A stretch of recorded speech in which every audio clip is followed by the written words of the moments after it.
With childhood drowning incidents on the rise and with water activity season upon us, Adam Katchmarchi, Executive Director of the National Drowning Prevention Alliance, joins us today to provide water safety tips to help parents keep their kids safe this summer. Adam, thank you so much for being here today. It's a pleasure to be with you this morning. Thanks for having me and covering such an important topic. It is a very important topic. And so tell us just how prevalent childhood drownings really are. Yeah, it's really unfortunate that most people don't understand that drowning is the single leading cause of death for children ages 1 to 4, and it is the second leading cause of injury-related death for children up to age 14. And unfortunately, the CDC reports that for every one fatal childhood drowning, another 7 or 8 receive emergency department care for non-fatal submersion injuries, and about 40% of those require further hospitalization and treatment. So the numbers are simply staggering. That is really staggering. And I know, especially out here in Arizona, we're such a hot, dry state. So many people have pools, and it really is a big issue. So what are some tips that you can give to parents around this issue? Yeah, so NDPA, we recommend practicing our 5 layers of protection to reduce the risk of drowning. It's important to acknowledge there's not one single solution that's going to reduce the risk of drowning, but with the prevalence of backyard pools in Phoenix, one of the most critical is going to be fencing, barriers, and alarms. About 70% of our toddler drownings are happening during non-swim times, so the child's going back to the water when they're not expected or, in many cases, allowed to be there. So making sure we have proper protections to restrict access, that 4-sided isolation fencing is really, really critical, as well as the use of alarms to acknowledge when a child goes into an unauthorized area. Second is supervision, making sure you're always watching your children during swim times. And for weak and non-swimmers, make sure you're practicing touch supervision, being in the water, being able to reach out and touch your child at all times.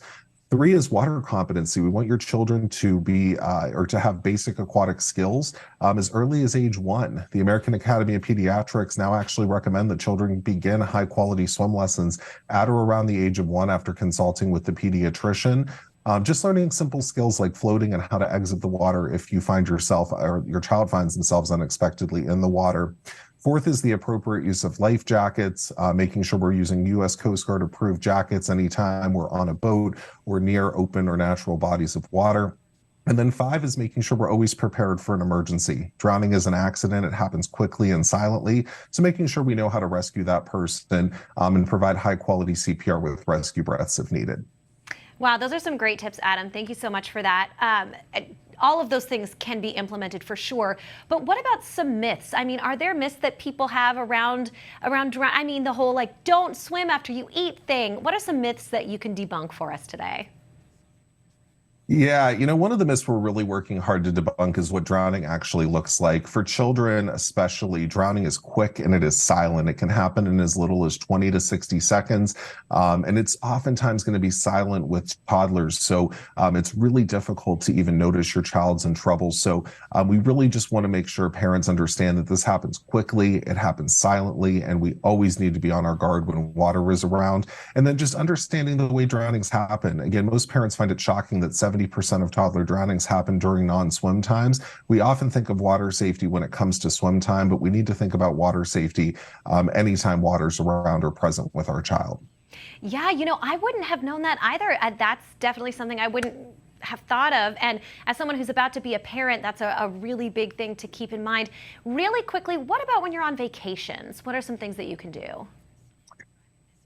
Yeah, it's really important to think about water safety from all areas and all aspects of your vacation. You're going to somewhere where you may not be familiar with.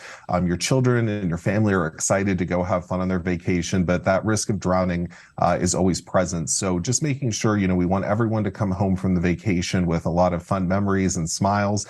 We don't want any unfortunate incidents happening. So NDPA has developed a vacation water safety checklist that helps you think through water safety from the time you're booking your vacation up to the time you arrive on your vacation. That's great. So where can people find that information and just more information about you guys and what you do? Yeah, you can go to ndpa.org to learn more about the 5 layers of protection, download that vacation water safety checklist, and even get more resources such as our Learn to Swim checklist that helps parents identify the right swim lesson for their family. That's awesome. Well, Adam, I'll definitely be looking that up. As I said, I'm about to be a parent myself. So thank you for all this information, and, have a great summer, everybody. Enjoy those pools, but do it safely.